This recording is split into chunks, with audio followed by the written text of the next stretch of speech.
අපි දැන් මේ එක්සාම්පල් එක බලමු. මේක අපිට සිස්ටම් එකක් දීලා තියෙනවා control input view task එක වෙන්නේ backstepping control කරන්න. හැබැයි ලියෝපනෝ ෆන්ක්ෂන් එකක් පාවිච්චි කරනවා. දැන් මේක මෙහෙම්ම දුන්නත් ඔයගොල්ලෝ හදන්න පුළුවන් වෙන්න ඕනේ. හැබැයි මේ ගානේ පොඩ්ඩක් උදව් කරලා තියෙනවා ස්ටෙප්ස් ටික කඩලා දීලා තියෙනවා. නැත්තම් මේ ස්ටෙප්ස් ටික තමයි කොහොමත් කෙලින්ම ගාන මේ මුකුත් දෙන්නේ නැතුව මේක විතරක් දුන්නත් හදන්නේ මේ විදිහටමයි. හැබැයි මේ ගාන පොඩ්ඩක් උදව් කරලා තියෙනවා. ඒ නිසා අපි ඒ විදිහටම යමු. බලන්න. Define the tracking error E1 for the control task, then obtain an equation for the error dynamics E1 dot. කොහොමත් first step එක ඒක තමයි. අපි ඇත්තටම track කරන්න ඕන variable එකට error dynamics ලියනවා. කලින් උත් කරේ ඒක තමයි first step එක. E1 සමාන x1 minus xr E1 dot අපි ගන්නවා x1 dot minus xr dot x1 dot වලට අපිට පුළුවන් සිස්ටම් එකෙන් ආදේශයක් දෙන්න sin x1 plus x2 plus x2 square E1 dot sin x1 plus x2 plus x2 square minus xr dot අතර එච්චර ඇත්තටම පළවෙනි එච්චරයි ගන්න දෙන obtain equation for the error dynamics.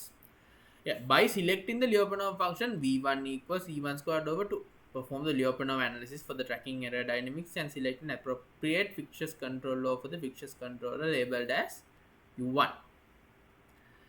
Clearly state the final equation for the Lyapunov derivative v1 dot and fixtures control law u1.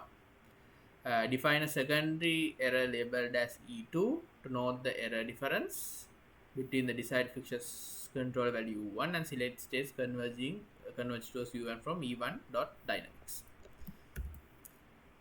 එතකොට ඒකේ කරන්න තියෙන ඉස්සෙල්ලම ලියෝපනෝ ෆන්ක්ෂන් එක ලියනවා. කොහොමත් අපි ලියන ලියෝපනෝ ෆන්ක්ෂන් එක මේක v1 සමාන e1 squared over 2.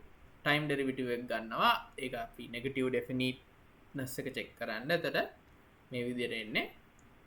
ඒක මේ විදිහට අපිට සුළු කරගන්න පුළුවන්. කලින් වගේම තමයි e1 dot වලට ආදේශයක් දෙනවා. මෙතන ඩෙරිවේටිව් එක ආවේ මෙයා e ඉස්සල e1 විශයෙන් අවකලනය කරනවා.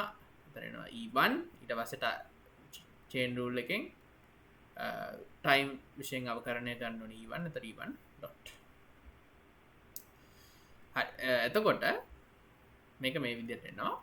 දැන් අපි ෆික්චර්ස් කන්ට්‍රෝල් ලෝ එක හොයන්න ඕනේ. ඒතර මම කිව්වා වගේ රෆ් වර්ක් එක අපි කරනවා පැත්තකින් e1 dot සමානයි නෙගටිව් k1 e1 වෙන විදිහට අපි මොකද්ද මෙයා තෝරනවා. මේ මොකද්ද ෆික්චර්ස් කන්ට්‍රෝල් ලෝ එක තෝරන. ඒතර කරන්නේ e1 dot ඇත්තටම e1 dot මෙයා. ඒතර මෙයා එන්නේ මෙයාව මෙයාට කන්වර්ට් කරන්න නම් මේ sin x1 plus අපි x2 වෙනුවට u1 තිබ්බොත් මොකද වෙන්නේ කියලා බලන්න. u1 plus x2 squared minus xr dot සමානයි negative k1 e1 වෙන්න ඕනේ. එහෙනම් අපිට එනවා u1 කියන එක මේ විදිහට එන්න ඕනේ කියලා. හැබැයි අපි x2 සමානයි u1 කියලා උපකල්පනය කරන්නේ නැහැ. අපි එතන උපකල්පනය කරන්නේ x2 සමානයි e2 plus u1. ඒ කියන්නේ e2 කියන්නේ x2 minus u1 කියලා. හැබැයි අපි කන්ට්‍රෝල් ලෝ එක හදද්දී මෙයයි සමාන කරලා x2 වෙනුවට u1 දාලා සුළු කරලා ගන්නවා. හැබැයි u1 කියන එකේ හැඩය මොන වගේද කියලා හොයාගන්න විතරයි ඒක පාවිච්චි කරන්නේ. ඊට පස්සේ මෙතන x2ට ආදේශය දෙන්නේ e2 සමාන x2 u1. මම කලින් කිව්වා වගේ අපි මෙතනදිම කියන්නේ මේ ස්ටෙප් එකේදීම x2 ගේ error dynamics උත් ලියන්න ඕනේ. මෙතන ප්‍රශ්නෙත් කියලා දැන් define secondary error label e2 to know the error difference between the desired fixtures control value u1 and the selected states for converge towards u1.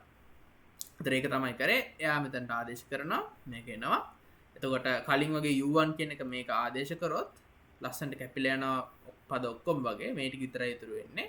ඒතර v1 dot සමානයි negative k1 e1 squared plus e1 e2 කියලා එනවා. ඊට පස්සේ මේක කියලා තියෙනවා මේ conversion from the e1 dynamics අපි කොහොකටත් මේක නෙගටිව් ඩෙෆිනිට් වෙන්නේ e2 සමානයි බිඳුවේදී විතරයි. e2 බිඳුවයි නම් e1 විතරක් තියෙන සිස්ටම් එක කන්වර්ජ් වෙනවා. හරි ඒක ලියන්න කියලා තියෙනවද මන්ද? කොහොකටත් ලියන්න හොඳයි. හරි part C කොහොමද ඊළඟ ස්ටෙප් එකේ ප්‍රශ්න කියලා තිබ්බ නැත්නම් අපි සාමාන්‍යයෙන් ඊළඟට යන ස්ටෙප් එක තමයි x2 ගේ error dynamics අරගෙන ඩෙරිවේට් කරලා u වලට ප්‍රකාශනයක් ගන්න උත්සාහ කරන එක. තව ලියෝපනෝ ෆන්ක්ෂන් එකක් ලියලා area open of function එක අපි සාමාන්‍යයෙන් කරන්නේ මෙයාටම second error dynamics වල score එක බෙදීම දෙකක් එකතු කරලා මේ මුළු එක v සමානයි v1 plus e2 squared over 2 කියලා අරගෙන v අවකලනය කරලා යන්න. ඒතර ඒක ඇත්තට ඊළඟට කියලාත් ඇති. Determine dynamics for the secondary error e2 dot in terms කියලා දීලා තියෙනවා. Let's use Lyapunov analysis for the overall dynamics. දැන් මෙතන Lyapunov function එක කියලා නෑ. ඒත් අපි දන්නවා මොකද්ද වෙන්න ඕනේ කියලා. ඉස්සෙල්ලා අපි e2 ගේ error dynamics අරන් ගමු. e2 කියන්නේ x2 minus u1, e2 dot කියන්නේ x2 dot minus u1 dot time derivative එක. එතන x2 dot කියන්නේ අපේ system එකට අනුව u කෙලින්ම yes u එතන ඒ ආදේශය දෙනවා u1 dot කියන එක අපි මෙතන u1 හොයාගත්තා. එයාව time derivative කරොත් මේ විදිහට එනවා. ඊට පස්සේ මේකේ time derivative ගත්තොත් sin x cos x වෙනවා. ඒක times x1 dot x2 කියන එක negative 2x2 times x2 dot වෙනවා xr double dot minus k1 e1 dot e1 කියලා කියන්නේ x1 minus xr e1 dot කියන්නේ x1 dot minus xr dot එතන අතරම ඒ කියන්නේ මේක එතන අපිට ඒ ටික ඔක්කොම ආදේශ කළා මේ සම්පූර්ණ ප්‍රකාශනය ගන්න පුළුවන්. හැබැයි මේකේ පොඩි විශේෂත්වයක් වුණා කලින් එක නැතුව මේකේ u කියන එක මෙතනට දැන් අපි u ටනේ සාමාන්‍යයෙන් විසඳන්න හදන එක නිසා u terms ටික ඔක්කොම එක තැනක තියෙන එක හොඳයි. ඒක නිසා මම u terms ටික ඔක්කොම මේ වගේ එක තැනකට දාන්න.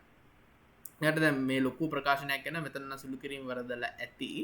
ඒක පොඩ්ඩක් චෙක් කරන්න. ඒත් මේන් idea එක වෙනසක් වෙන්නේ නැහැ. මම මෙයා වෙනුවට මේක ආයෙ ලියන්න කම්මැලි හින්දා ඊට කියලා ෆන්ක්ෂන් එකක් දෙනවා. එතකොට e2 dot කියන එකට මෙන්න මේ වගේ එක්ස්ප්‍රෙෂන් එකක් තමයි එන්නේ. දැන් අපි Lyapunov function එක define කරනවා v සමානයි v1 plus e2 squared over 2. මෙයාව time derivative කරනවා අපි negative definiteness check කරන්න ඕනේ. එතන එනවා v1 dot plus e2 times e2 dot v1 dot වලට මේ අපි මෙතන ආදේශ දෙනවා negative k1 e1 squared plus e2 e1 මේක e2 times මේ expression එක මේක එනවා. දැන් කලින් වගේම මෙයාව stable වෙන්න නම් and this for to obtain the final control of u and e1 e2 system එක stable වෙන්න නම් v dot negative definite වෙන්න ඕනේ. කරන්න ගොඩක් විදි තියෙනවා. අපි සාමාන්‍යයෙන් මෙන්න මේ වගේ function එකකට convert කරන්න උත්සාහ කරනවා. එහෙම කරන්න නම් මෙයා v dot මෙයා v dot වෙන්න ඕනේ. කියන්නේ මෙයයි සමාන වෙන පරිදි u කියන එක තෝරගන්න ඕනේ. එතකොට ඒ දෙක සමාන කළා u කියන්නේ මොකද්ද කියලා හෙව්වත් සුළු කිරීම චෙක් කරන්න මෙන්න මේ වගේ එකක් එයි. එතන u කියන එක මේ විදිහට තෝරගත්තොත් v dot කියන එක මේ විදිහට එනවා. එතන ඔච්චර ඇත්තටම කරන්න තියෙනවා. ඒක ආදේශයයි අවකලනයයි කැලි ගොඩක් තියෙනවා. overall method එක ලේසි. තව يعني මේක state equations තුනක් තිබ්බොත් ආයෙ මේ විදිහටම යන්න තියෙනවා. ඊළඟ step එකෙත් ඔය විදිහට යනවා. අර අවකලන ගොඩක් ඇවිල්ලා වාත වෙනවා. හැබැයි කරන්න තියෙන වැඩේ අමාරු නෑ. හැම වෙලාවෙම ගන්න තියෙන error dynamics ලියනවා. අවකලනය කරනවා.